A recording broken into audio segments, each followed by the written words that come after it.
Is the government manipulating the weather? Welcome to Vanish Mode. I'm Taylor Lorenz. And I'm Jordan Uhl. A devastating storm unleashed over 20 inches of rain over 4th of July weekend over a matter of hours, causing massive flash floods in central Texas. The surge of water killed over 100 people and it's left dozens missing. But as residents and rescuers have grappled with the aftermath, they've been inundated with conspiracy theories about cloud seeding programs, government orchestrated weather events, and chemtrails. I don't know how much you've been following this, Jordan, but it's gotten completely out of hand. Somebody actually vandalized a weather radar for a news station in Oklahoma. That is wild. I didn't know that. The conspiracies that we've seen the right put forward have not only been disgusting, but reckless. We're talking about a tragedy that has taken dozens of lives already. And unfortunately, we've seen a few dozen young girls who were swept away at a camp. Their families are devastated. They're hoping that maybe they're by some stroke of luck, their kids are still alive.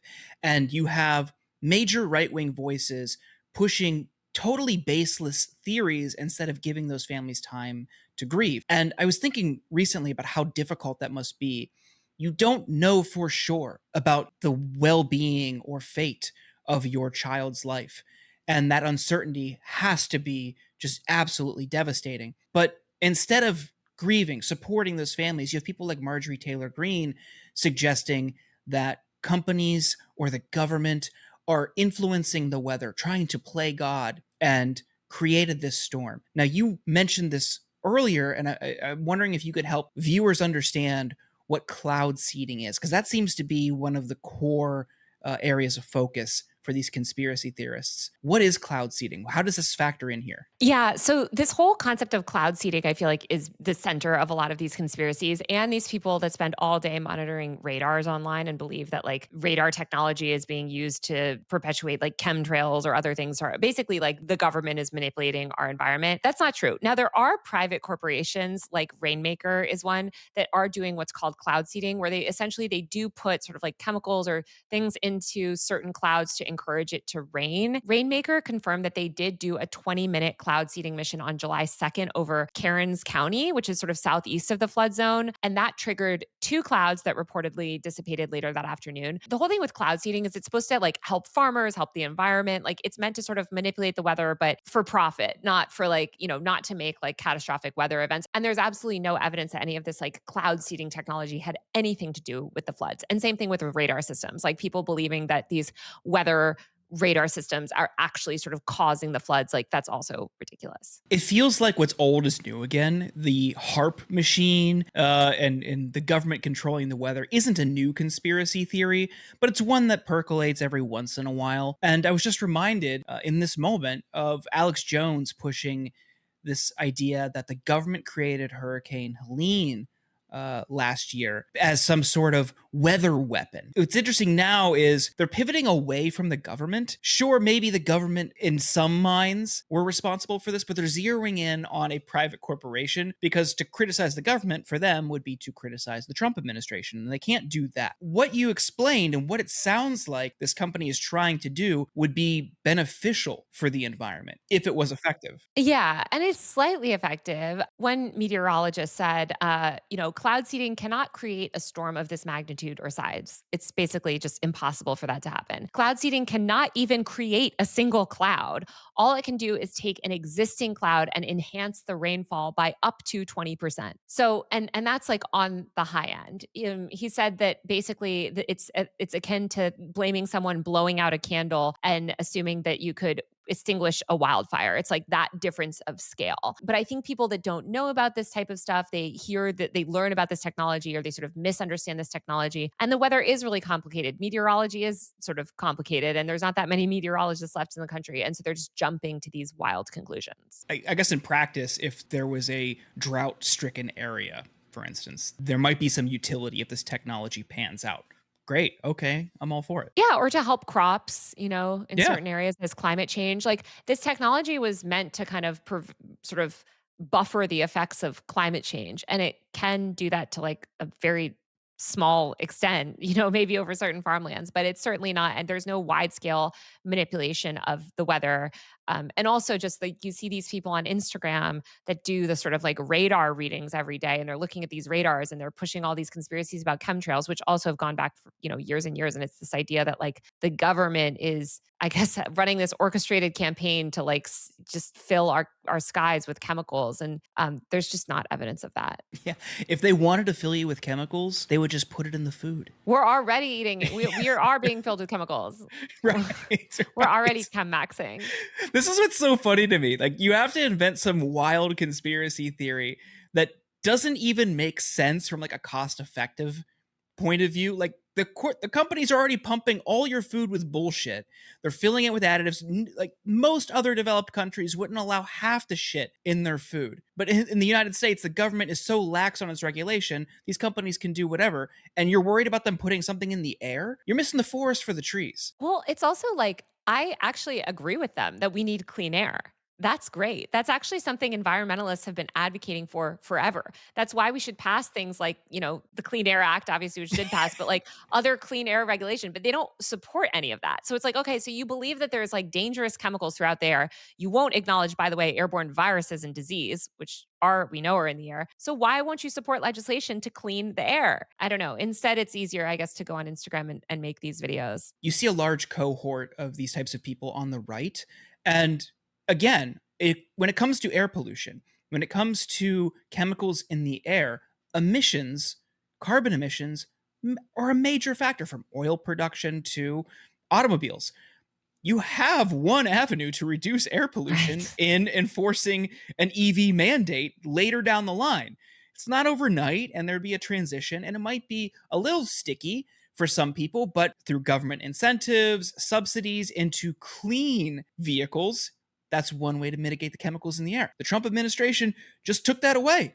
The Biden administration tried to push it, and now you took it away through the big beautiful bill. So what do you actually want, if not just to be mad at the government or some nameless, faceless entity? I think it's just like when we have these weather events, and we're increasingly having more extreme weather events because of climate change, I think you see this rush on both sides, frankly, to blame the other side. Because we saw, of course, all the conspiracy conservatives like rushing to blame the government or saying this is not natural, and you're seeing all this backlash. But you also saw a lot of liberals pushing misinformation, where before we even had reporting about any of this, you saw liberals within like hours or days of the event saying, this happened because Trump cut meteorologists or Trump defunded NOAA. And so these are Trump's first kills. And this is the first mass casualty event that he's responsible. It turns out, according to Wired, that the meteorologists did do their jobs, and it didn't really have to do with any specific cuts. It was just an unpredicted and unexpected weather event. Right. It wasn't so much a matter of alerting the public that a storm was coming. It was that they had no way of knowing the severity. Any of you living in Texas knows big, massive storms can happen seemingly out of nowhere in that state. And there was actually an issue at the local level. In Kerr County, Texas, one of the areas affected by this storm, the top government official pointed out that they had no local alert system for flash floods because it was too expensive. Taxpayers won't pay for it, Rob Kelly, the Kerr County judge and its most senior elected official, said. Asked if people might reconsider in light of the catastrophe, he said, "I don't know."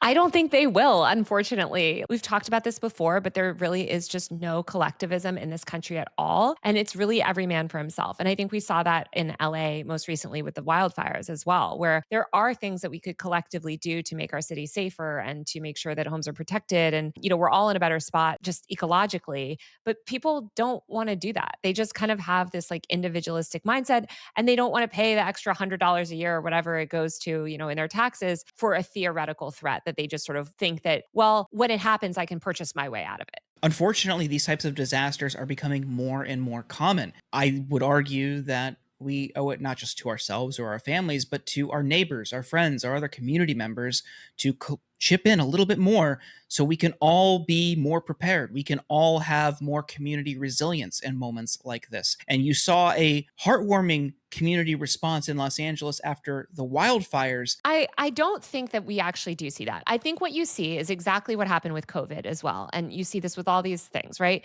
there is a brief moment of solidarity in the few in initially after the tragedy happens, where people are like, "Oh, that's so horrible, right? Let me do the food drive. Let me do the fundraiser. Like, let me do my little bit to participate and feel like I helped someone after this natural disaster." But that dissipates very quickly. People have the attention span of a goldfish, and they're not providing any long-term structural support to people whose lives have been devastated by these events. Like, there are people that are still unhoused from the Altadena fire. There are people that will never financially recover. And yeah, there's like sort of these stopgap like mutual aid networks, but that is nothing compared to what the government should be providing, right? Or what the government can provide and has provided, in previous situations when it was sort of like covered, if that makes sense. So I guess it just like bothers me even when I see what we're seeing now, which is this cycle of like, oh my God, this is so sad. Everybody go down, everybody donate. But I promise you, 6 weeks from now, they won't be there. Look at what happened to Asheville, North Carolina. That place was devastated. People lost their homes and again are still recovering. And Yeah. it's just it once the news cameras move on, and once social media content creators are, talking about something else, it's like it doesn't exist. And that's the problem, is that we have no long-term planning and infrastructure. Yeah, yeah. I think part of that would be the government, public, state, local, federal officials holding the insurance companies' feet to the fire. I mean, these are companies that have, in the case of California and the Southern California wildfires, are not insuring homes. They are denying claims. They'll fight tooth and nail to avoid paying out. I would imagine we might see something similar in Texas, just as we did any sort of arm twisting or pressure or resistance in North Carolina. These companies purportedly are there to help families get back on their feet in moments like this, but time and time again, they are putting profit over people. So that's one way, just one, that people in power could respond beyond just showing up in jeans and a bomber jacket to carry sandbags for a photo op and then disappearing. And totally, I think you're absolutely right. I think community solidarity should extend beyond just that brief moment it's in the cultural zeitgeist. And speaking of solidarity, there's not even that much solidarity because you had a lot of liberals, like blue MAGA type, liberals that were gleeful about this. They were making Yeah. videos and posting tweets like, oh, haha, serves them right, F around and find out. And it reminded me again so much of these tragedies. I mean, we just saw, I think COVID is ultimately like such a blueprint for how we've seen all of this stuff go down over the past few years. But it reminds me of when the vaccines came out. And instead of recognizing that actually everyone is vulnerable, and that vulnerable people exist in blue states as much as they do in red states, people were like, haha, unvaccinated die. You guys can die, ignoring the fact that countless unvaccinated people are disabled or they are immunocompromised. They don't respond to the vaccine or they've fallen for misinformation. They're uneducated. Maybe they don't, English is their second language. They don't know any better. But you saw liberals just being like, haha, die. And I think you're seeing that energy here too. And it was just so disgusting to see. They were just gleeful that this had happened in Texas. Yeah, I hate that type of response. I understand the temptation. People are frustrated. I'm not saying it's right. I can see why people would reach that conclusion, but I think especially in this case, they're the ones that look like idiots because like we pointed out, they're pushing this idea that these people weren't notified because of cuts to NOAA or the National Weather Service. And while there were cuts, it does seem like, according to reporting, that alerts were issued and it was just a matter of severity. So they did do their job despite being shorthanded. That doesn't mean that dozens of children deserve to die. And they're framing this all like, well, you get what you voted for. How do you know? How do you know what the parents of these children, how they voted? Just because they live there? There are millions of people in Texas. What are you talking about? It's not a monolith. But it's similar again to COVID and I guess so many other things we've seen, but COVID to me just seems like the most like apt corollary because babies can't get vaccinated, right? Like little babies still like you have to be at least 6 months old and sometimes older for certain vaccines.